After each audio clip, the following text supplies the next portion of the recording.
आज physical education online classes में आपका हार्दिक स्वागत एवं अभिनंदन है।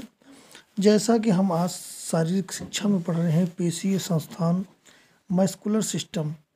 सबसे पहले आपको बता दूं कि आज हमारा जो ये चैनल है, चैनल ने 100 सब्सक्राइबर को पार किया है। इसके लिए समस्त हमारे सब्सक्राइबरों को धन्यवाद संस्था। और अब हम आपको बताते हैं, मैं लक्ष्मीकांत पांडे आपको पढ़ाने वाला हूँ पेशीय संस्थान मस्कुलर सिस्टम। अब सबसे पहले आपको बता दूँ पेशियाँ क्या हैं। पेशी एक ऐसे ऊतक हैं जो आपके शरीर में गति प्रदान करते हैं। गति जो होती है पेशियों के कारण ही होती है। तो मित्रों आगे बढ़ते हैं हम सबसे पहले इम्पोर्टेंट पॉइंट्स की ओर। जैसा कि हम हर टॉपिक पर बताते हैं, पहले इम्पोर्टेंट पॉइंट आते हैं, फिर आपको महत्वपूर्ण क्वेश्चनों की सीरीज कराई जाती है। तो आपको अच्छे लेवल के क्वेश्चन कराए जाएंगे पेशीय संस्थान के, जो परमानेंट परीक्षाओं में आते रहते हैं, KBS, NBS और TGT, PGT। तमाम जितनी भी परीक्षाएं हैं, GK में भी, GS में भी आता रहता है। तो चलते हैं बल्ले महत्वपूर्ण बिंदु के। मनुष्य के अंदर 40% पेशियाँ पाई जाती हैं। जो मनुष्य का भार होता है उसका 40% पेशी पाई जाती है। और शरीर में 639 पेशियाँ पाई जाती हैं। कितनी पेशी पाई? 639 पाई जाती हैं। और इनमें से 400 रेखित पेशियाँ होती हैं। और शरीर में सर्वाधिक पेशियाँ पीठ में पाई जाती हैं। कहाँ पाई जाती हैं? जो हमारा बैक सिस्टम होता है, पीठ जिसको कहते हैं, उसमें पाई जाती हैं सबसे ज़्यादा पेशियाँ। मनुष्य, दूसरे पॉइंट की ओर चलते हैं। मनुष्य के अंदर सबसे छोटी मांसपेशी स्टेपीडियस होती है। यह कान में पाई जाती है। जैसा कि हम जानते हैं कि मनुष्य की सबसे छोटी हड्डी भी जो होती है कान में ही पाई जाती है, जिसका नाम होता है स्टेपीज। मनुष्य के अंदर सबसे बड़ी पेशी जो होती है इसका नाम है ग्लूटस मैक्सिमस, तथा यह कूल्हे से लेकर जांघ तक फैली होती है। और अगले पॉइंट की ओर चलते हैं। अर्धसूत्री विभाजन माइटोसिस। जब केंद्र एक ही साथ दो भागों में बढ़ जाता है तो उसे हम अर्धसूत्री विभाजन कहते हैं। सूत्री विभाजन की 4 अवस्थाएं हैं। अगले पॉइंट की ओर बढ़ते हैं। घुटने में साइनोवियल द्रव भरा होता है, जिसकी मात्रा होती है 0.4 ml, 0.5 ml होती है। कपाल की स्त्रियों में अचल संधि होती है। मांसपेशियों का गुण संकुचन का प्रसार होता है। संकुचन या प्रसार करना होता है, मतलब फैलाव, सिकुड़ना और फैलना ही पेशियों का मुख्य कार्य है। मांसपेशियों का आकार बीच में मोटा तथा दोनों तरफ पतले आकार की होती है। मांसपेशियों की रासायनिक बनावट जो होती है, जिसमें 3/4% जल यानी 75%, नमक एवं प्रोटीन 1/4 यानी 25% होता है।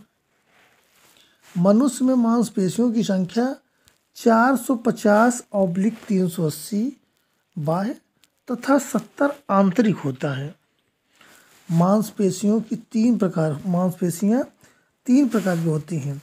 रेखित पेशी, जिसको इच्छाधीन कहते हैं, मांसपेशी होती है। फिर अरेखित पेशी होती है, स्वाधीन मांसपेशी भी कहा जाता है। स्वाधीन एवं रेखित पेशी को हृदयक पेशी कहते हैं या हृदय पेशी भी कहा जाता है। अगले पॉइंट के ऊपर पढ़ते हैं।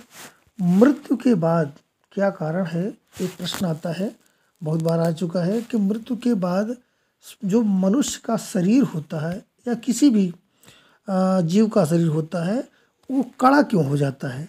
तो उसका एक कारण बता दूं कि मृत्यु के 6-7 घंटे मायोसिन मांसपेशियां जो होती हैं मायोसिन प्रोटीन के कारण, मायोसिन प्रोटीन जब जम जाता है तो इसके जो पार्ट्स होते हैं, बॉडी होती है उसके, जैसे हैंड है, पैर है और एनीवन जो भी पार्ट है वो क्या हो जाते हैं, जम कर कड़े हो जाते हैं, अतः शरीर कड़ा हो जाता है। इसी अवस्था को हम कहते हैं राइगर मोर्टिस। राइगर मोर्टिस की अवस्था में क्या होता है, मनुष्य के पूरे अंग मरने के 6-7 घंटे बाद एकदम कड़े हो जाते हैं। अगले पॉइंट की ओर पढ़ते हैं। पेशियों की संकुचन मायोग्राफ से मापा जाता है। अब पेशियों की जो कार्य क्षमता होती है वो अंगोग्राफ या ईगोग्राफ से मापा जाता है। और गोनियोमीटर द्वारा मांसपेशियों की कार्य क्षमता को मापा जाता है।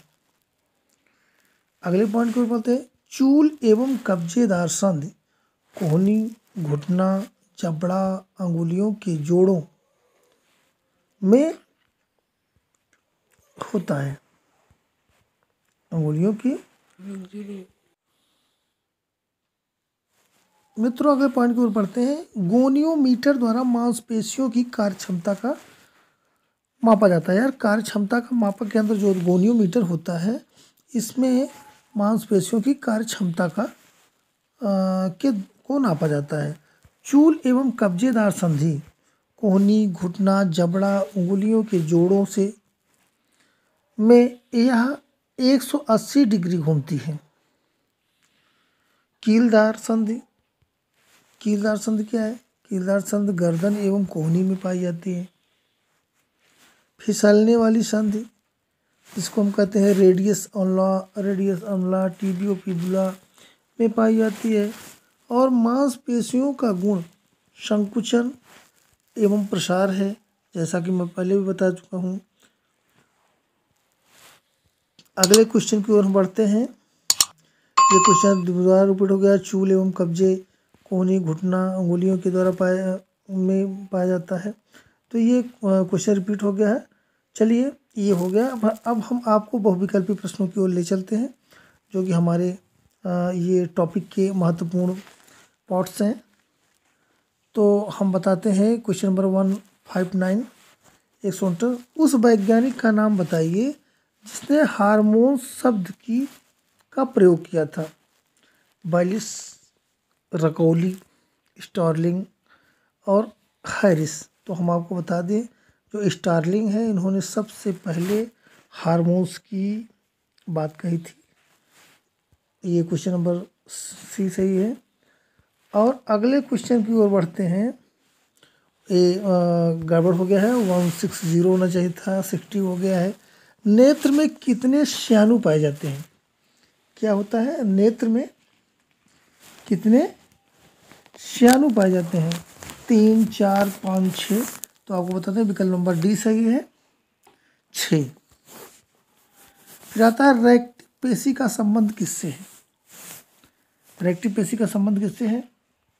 आंत से, यकृत से, फेफड़ों से। तो रेक्टिव जो पेशी है ये है आँख से संबंधित है। क्वेश्चन नंबर का जो क्वेश्चन है उसका विकल्प नंबर बी सही है।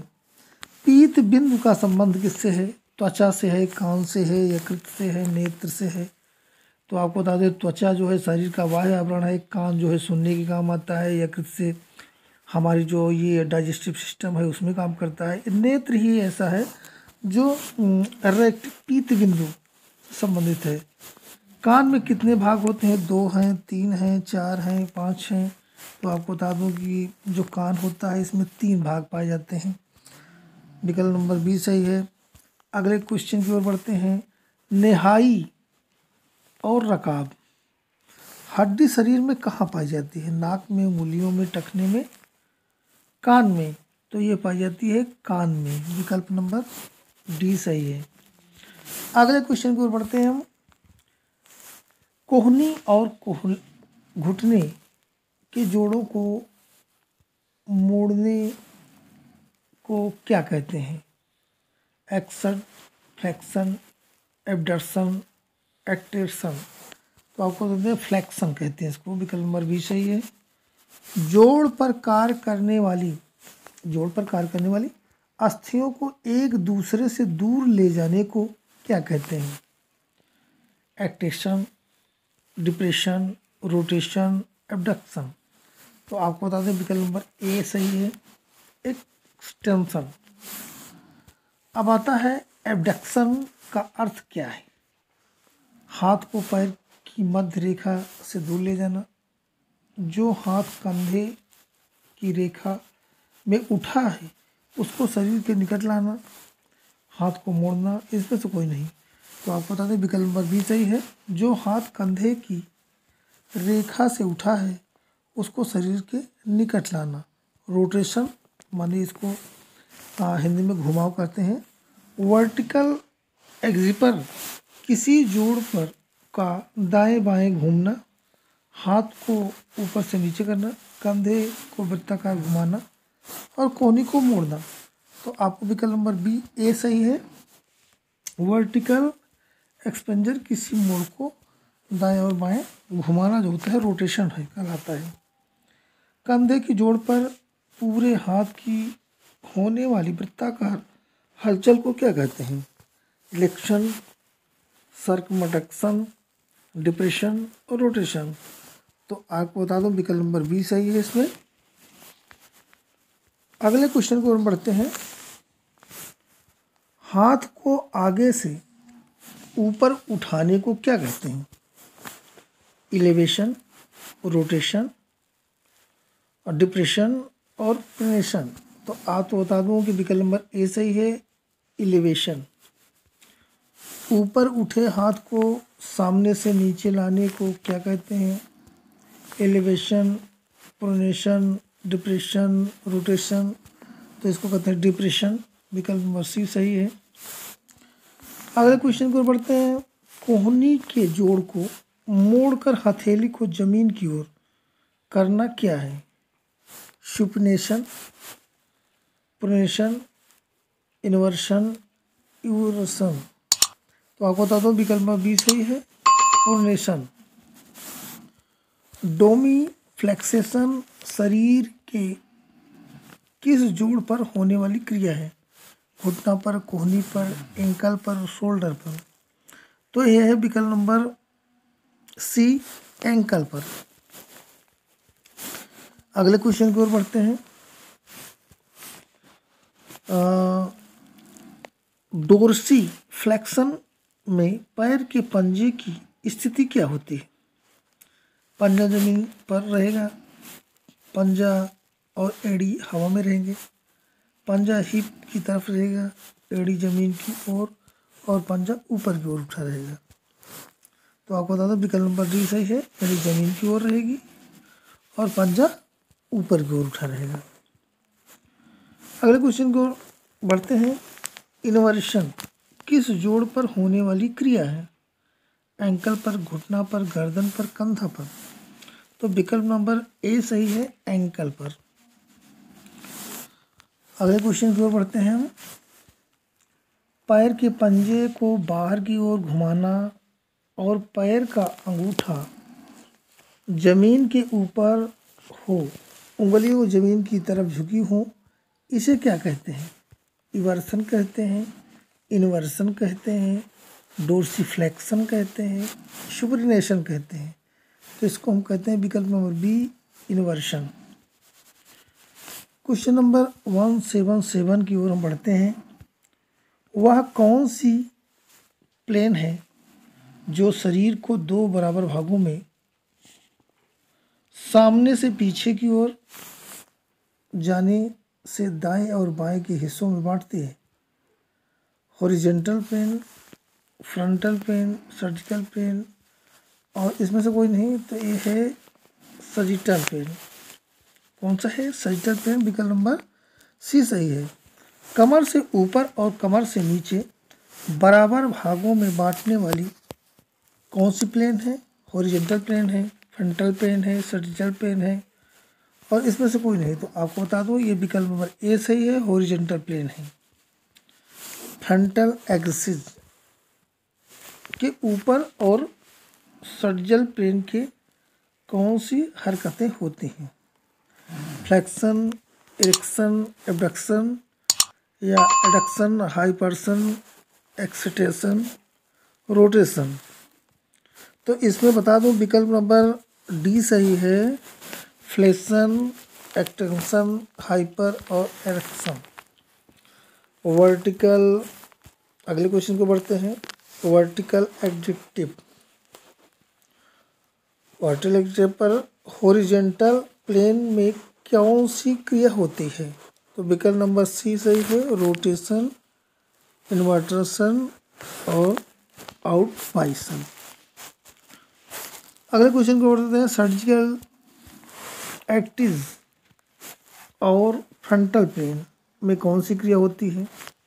तो विकल्प नंबर डी सही है, एब्डक्शन, एडक्शन, लेटरल और फ्लेक्शन।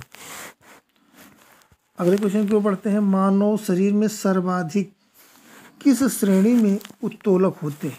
प्रथम के, द्वितीय के, तृतीय के या चतुर्थ के?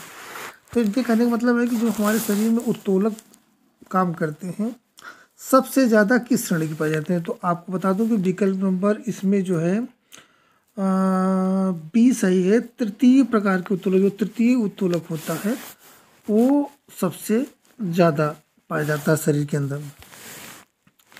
हैमर थ्रोवर प्रारंभ में हैमर के साथ वृत्त में चक्कर लेता है तो इसे कौन सी गति कहते हैं? आवर्तक गति, कोणीय गति, दोनों नहीं और कोई नहीं।